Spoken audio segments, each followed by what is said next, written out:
আমি আপনাদেরকে একটি বেবি ফ্রক সেলাই দেখাচ্ছি। দেখুন, আমি প্রথমে কাপড়টা 2 ভাঁজ করে নিয়ে তারপর আরেকটা ফোল্ড দিয়ে 4 ভাঁজ করে নিছি। নেওয়ার পরে আমি এবার কাটটা মেপে পরে আমি বগলটা করে আমি বডির উপরের পাটটা সুন্দরভাবে কেটে নিলাম। দেখুন আপনারা, আমি সুন্দরভাবে বডির উপরের পাটটা কেটে নিয়েছি। আমি ফ্রকের লম্বার পাটটা আমি 18 ইঞ্চি রাখছি, যার কারণে আমার উপরের পাটটা আমার 8 ইঞ্চি।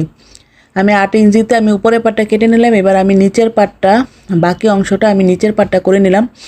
এটা আমি রুমাল সেট করব না, এটাতে অনেক ঘের হবে, যার কারণে আমি 4 ভাঁজ করে নিয়ে আমি এভাবে করে কাটবো। দেখুন, এই রাউন্ডটাও কিন্তু অনেক সুন্দর হয়, অনেক ঘের হয়, কিন্তু দোনো পাশে কোনো জোড়া হবে না, আপনার রাউন্ডটা অনেক চড়া হবে। আমি নিচের পাটটা সেলাই সহ 12 ইঞ্চি নিয়ে নিছি।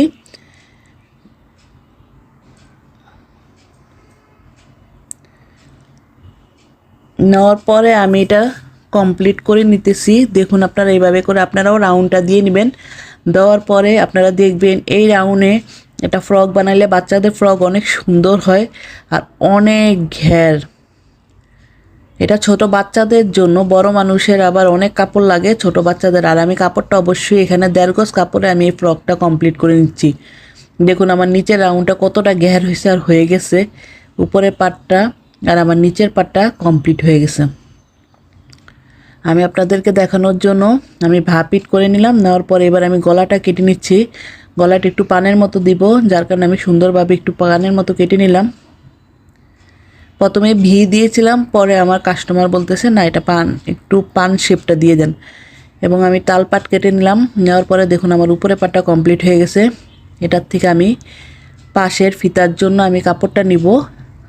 আমি ফিতার জন্য কাপড়টা করে নিলাম। আমার ফিতার কাপড়টাও রেডি হলো। এবার এইখান থেকে বাড়তি অংশ যেটুকু আছে সেটুক দিয়ে আমি হাতাটা করে নিব। হাতাটাও আমার কাটা হয়ে গেল, ম্যাগি হাতাটা আমার এটা হবে। সো আমার ফ্রকটা কমপ্লিট হয়ে গেল কাটা। দেখুন আপনার